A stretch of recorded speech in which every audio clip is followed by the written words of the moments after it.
Salam Rahayu. Rahayu. Wilujeng dalu para kadang, para rawuh ingkang bahagia. Kawitan angka setunggal monggo kita tansah atur sembah puji syukur dumateng asani Gusti Kang Maha Suci, Gusti Kang Maha Kuwasa ingkang kuwasa paring gesang lan jaga dumateng kula lan panjenengan. Dalu niki kula lan panjenengan tansah dipun paringi seger kewarasan sehingga kula lan panjenengan saged dumugi wonten ing padeponing Rama Dirman kanthi slamet boten wonten setunggal menapa-menapa nggih menika saking kuwasanipun Gusti Kang Maha Kuwasa. Para sederek, para siswa, dalu niki kempalan pawiyatan jamanipun Majapahit kaping 13. Mugi kempalan kaping 13 menika sageta dadosa manfaat panjenengan sedaya menapa ingkang dados kekajengan panjenengan sedaya sageta keturutan lan kasembadan. Kula kinten kajemanten atau kula paringaken dumateng Rama sumangga. Rahayu. Rahayu. Pada malam hari ini kita senantiasa menghaturkan banyak terima kasih kepada Gusti Allah ingkang Maha Suci yang telah memberikan semua kenikmatan, semua kemuliaan kepada makhluknya. Tidak ada yang ketinggalan. Untuk itu wujud terima kasih kita dengan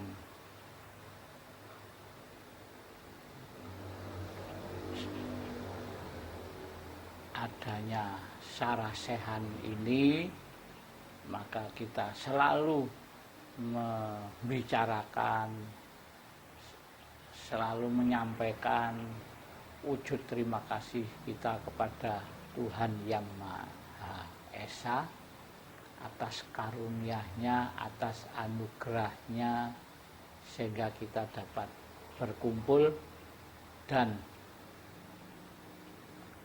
menyelenggarakan sarasehan sebagai bahan untuk mengingat. Mungkin kita ada yang lupa, kita ada yang kurang, kita ada yang salah, kita ada yang olo. Kita kembalikan yang olo dadi becik, sing salah dumadi bener, sing kurang dadi jangkep, dan seterusnya, sehingga kita selalu mendapatkan peningkatan yang menuju kebaikan, baik untuk menjadi kepanjangan tangan Tuhan supaya bermanfaat bagi siapa dan apa saja, juga baik untuk alam dan baik untuk meneruskan peninggalan sabda-sabda dawuh-dawuh dari leluhur, dan tidak lupa juga baik untuk sedulur papat kita yang mendampingi mulai ponang jabang bayi lahir sampai sekarang. Begitu. Nah, untuk itu kita pada malam hari ini kita melihat pemberitaan, baik itu lewat televisi, lewat koran, lewat majalah, lewat radio. Sekarang yang menjadi tema yaitu virus corona.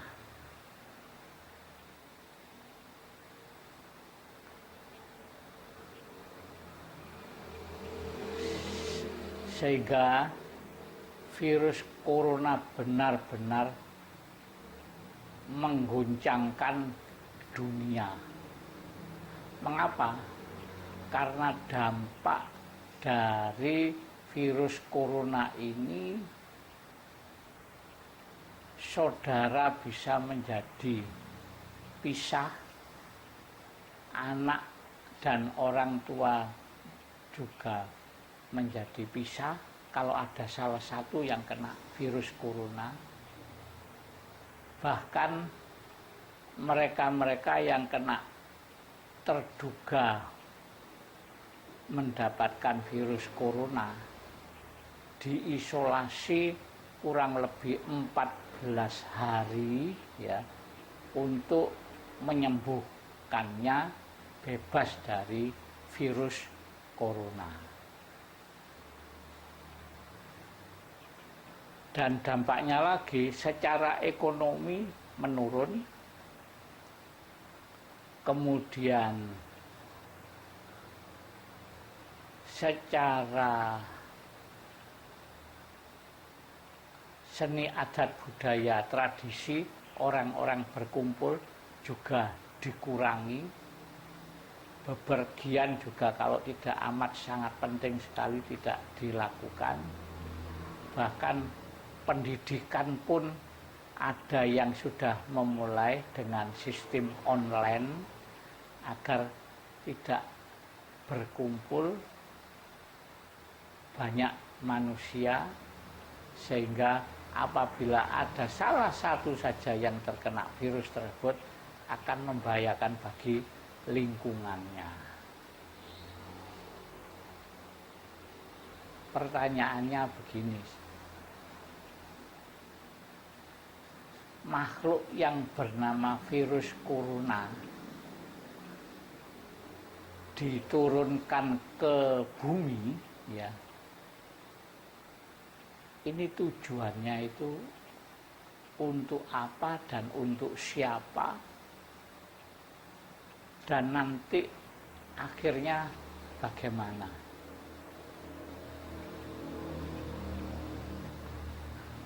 Dengan demikian, kalau Romo menggarisbawahi, virus tersebut sebenarnya menguji manusia keimanannya sebagai manusia, keimanannya kepada Tuhan yang Maha Esa diuji sampai sejauh mana keimanannya tersebut itu. Sehingga para pembesar-pembesar negara, pemuka-pemuka agama mengadakan perundingan-perundingan ya, tidak lain membahas makhluk yang bernama corona.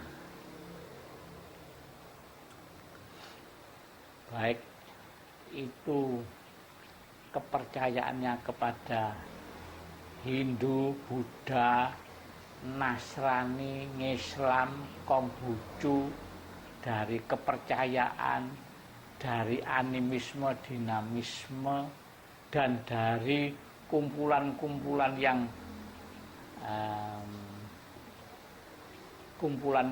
yang ngebu bingung, artinya tidak tahu apa yang harus dilakukan. Semuanya prihatin terhadap munculnya makhluk yang bernama corona. Ini Gus.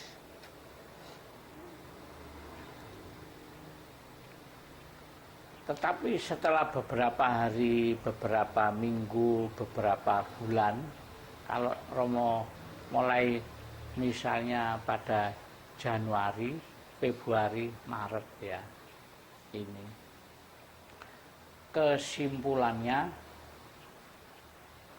di bumi Nusantara ya, ini orang harus pandai menjaga suhu badan jangan sampai lebih dari 30 derajat panasnya. Begitu. Lebih dari 30 derajat kemana saja Gus, ini ditolak Gus, terutama di bandara-bandara itu Gus, karena di situ ada alatnya untuk mendeteksi berapa suhu panas badan tersebut. Kemudian yang kedua, ini benar-benar manusia ini lebih baik di rumah daripada keluar rumah. Dengan demikian, mereka setelah di dalam rumah untuk menjalankan ritual spiritual menurut keyakinannya agar terhindar dari virus tersebut. Dan yang ketiga, dianjurkan untuk back to nature, kembali ke alam. Sehingga para ahli menyampaikan inilah beberapa bahan untuk menolak virus tersebut,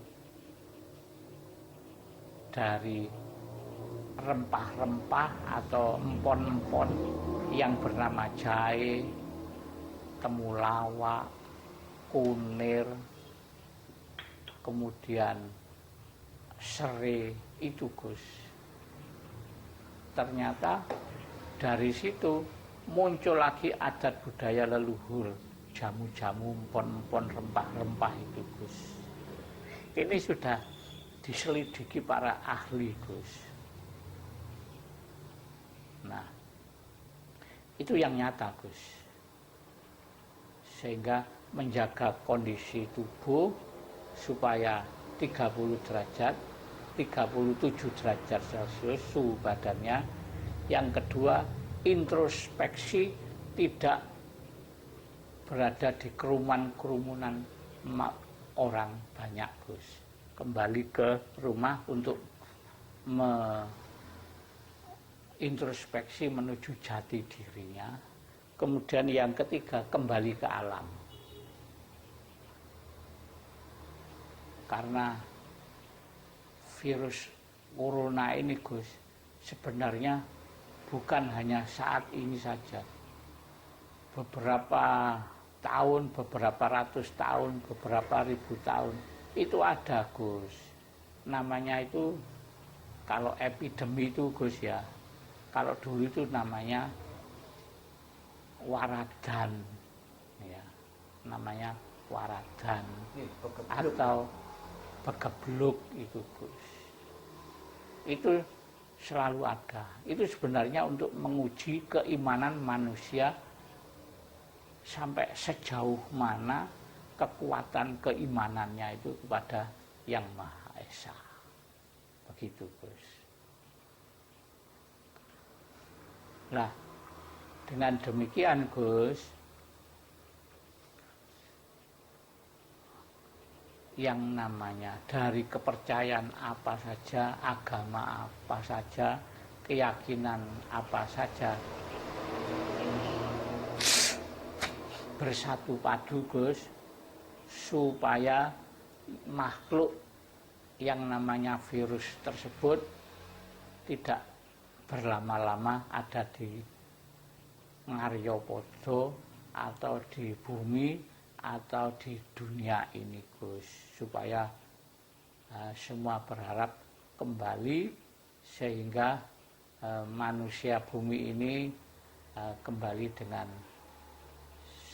sehat walafiat, kuat, selamat gitu Gus. Lah sekarang ini Gus,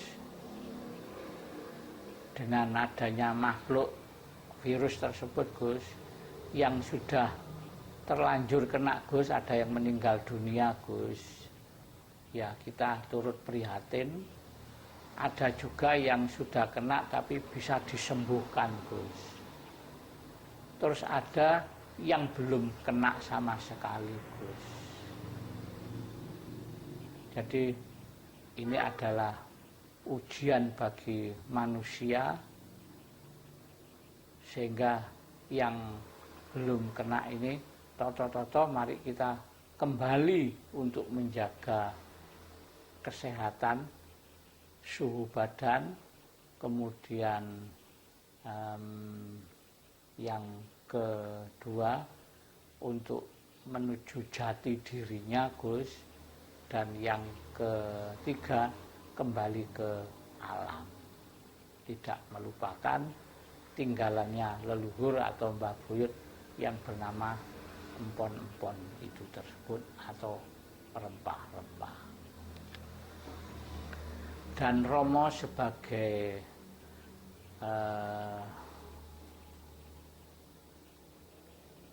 menyampaikan untuk pengingat, ya, mengingatkan kita sebagai rakyat Indonesia yang mempunyai dasar negara Pancasila, Gus, berpendapat wong dulu Indonesia dijajah, Gus, ya, dengan para penjajah-penjajah itu, Gus, bisa diselesaikan dengan dasar negara yang namanya Pancasila. Nah, sekarang ini, Gus, kita sedang dijajah oleh makhluk yang tidak kelihatan, Gus, wujudnya, tetapi daya kemampuannya luar biasa yang namanya virus corona. Romo anggap itu penjajah.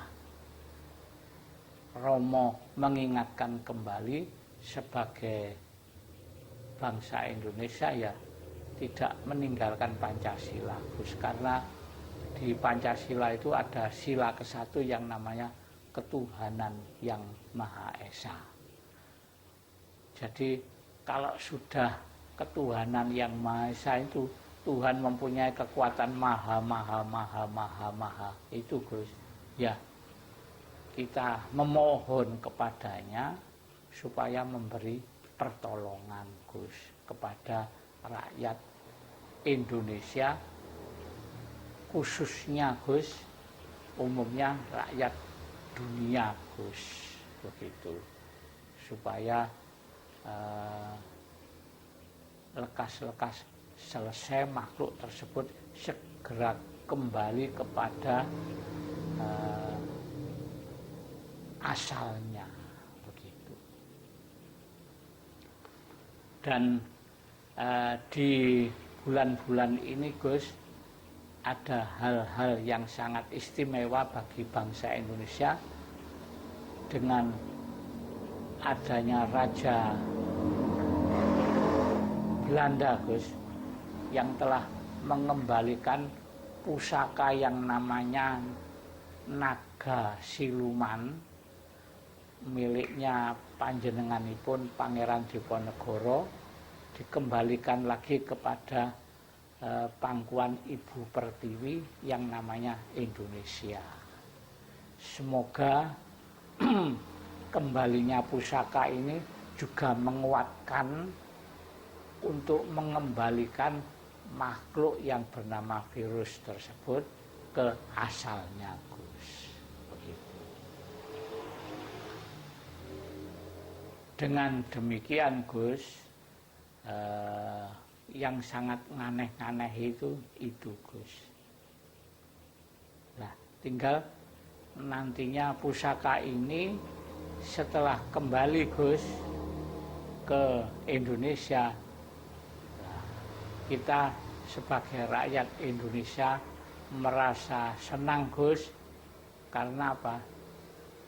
Bagaimanapun juga, Gus, Pangeran Diponegoro itu salah satu manusia Indonesia yang berjuang untuk mendapatkan kemerdekaan dengan segala cara, dengan daya kesaktiannya, dengan pusaka yang dimilikinya, bisa kembali lagi ke Indonesia, Gus.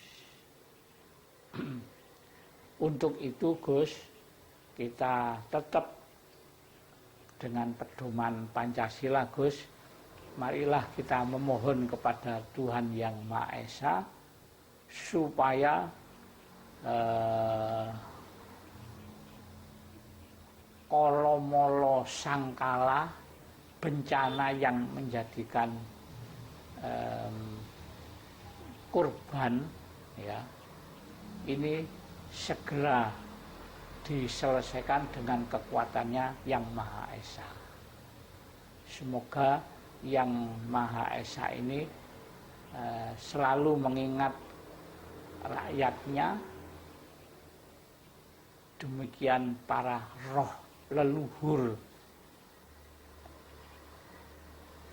ini juga membantu rakyat Indonesia Gus, juga roh alam yang senantiasa dengan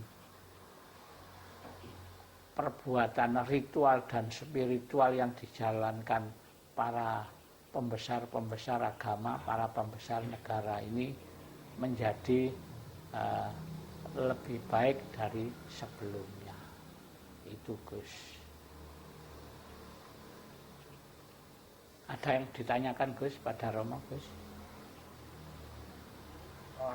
Ada. Ya. Termasuk dengan adanya suara-suara virus corona ini, apakah ini tanda-tanda untuk mengembalikan tatanan orang Jawa? Yang saya tanya cuma itu aja. Iya.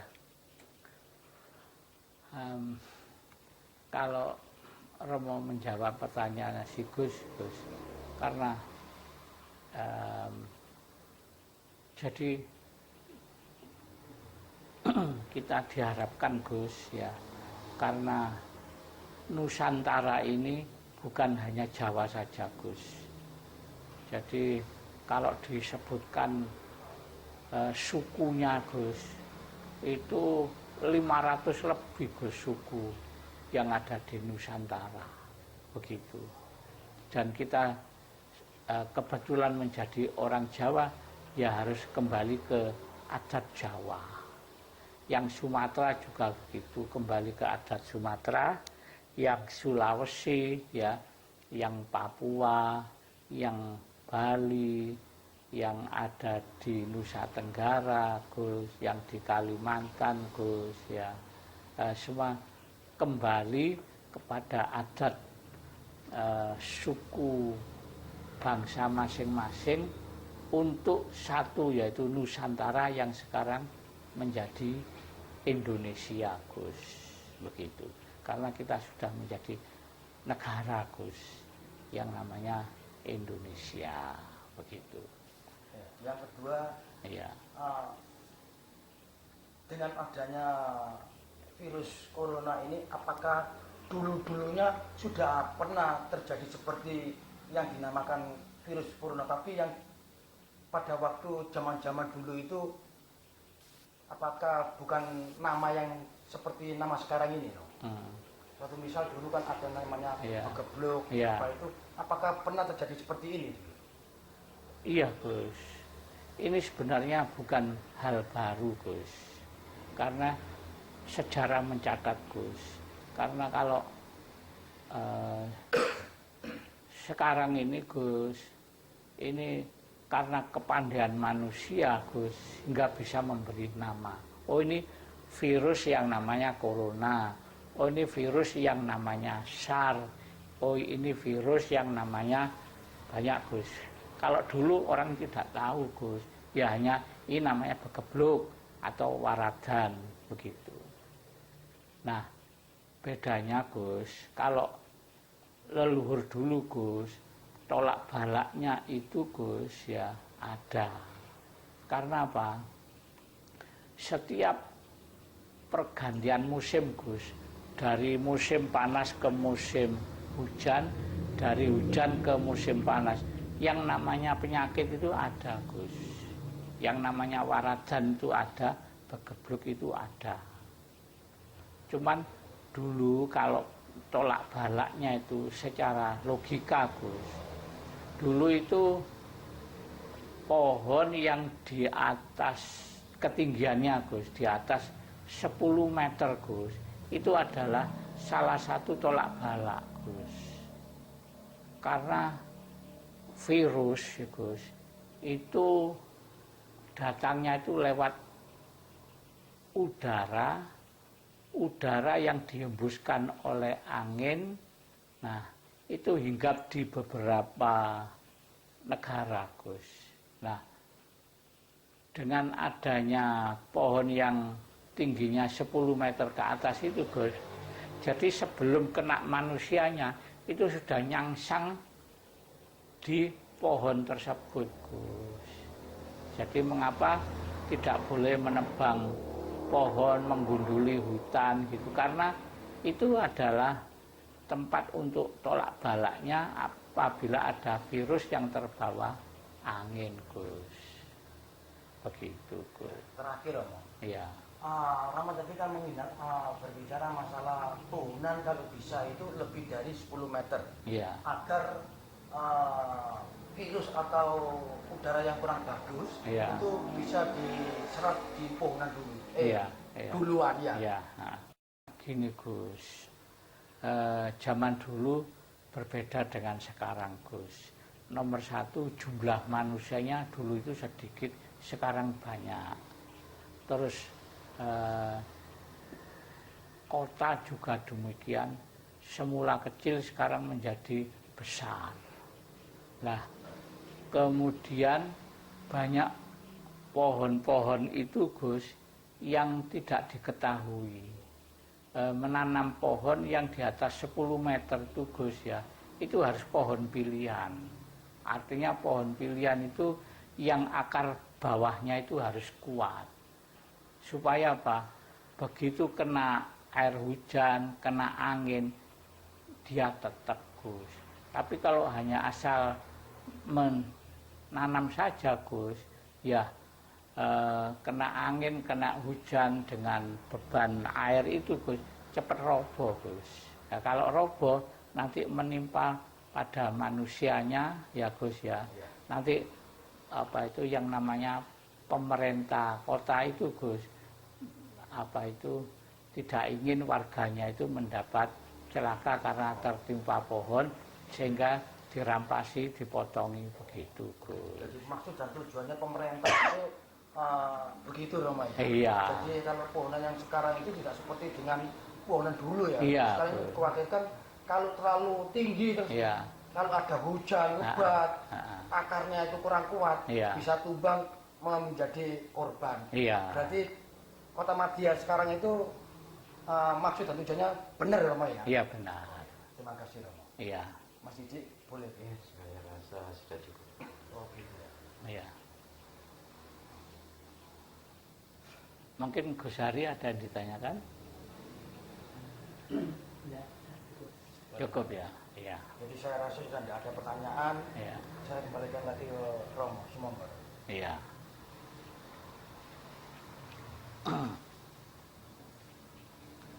Romo hanya menyampaikan saja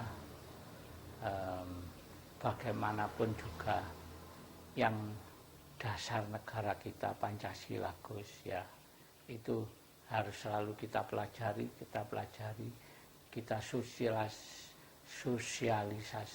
sosialisasikan Gus, karena itu adalah wahyunya Nusantara Gus.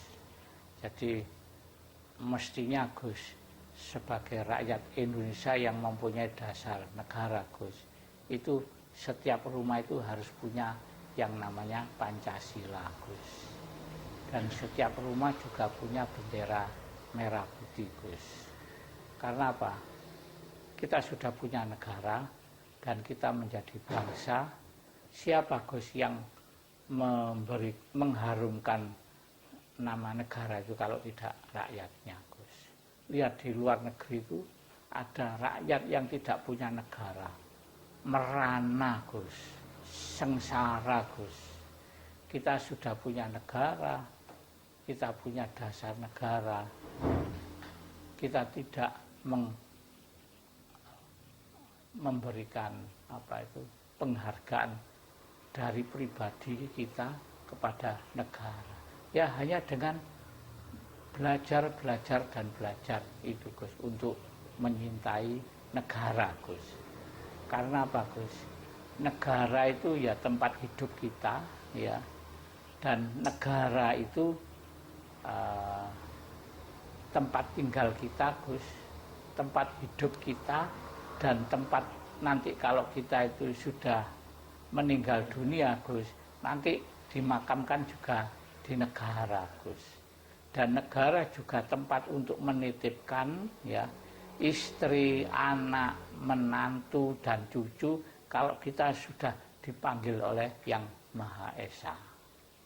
Sebaiknya Gus, sebelum kita dipanggil Yang Maha Esa Gus, ya mumpung kita masih diberi hidup, cintailah negara ini Gus.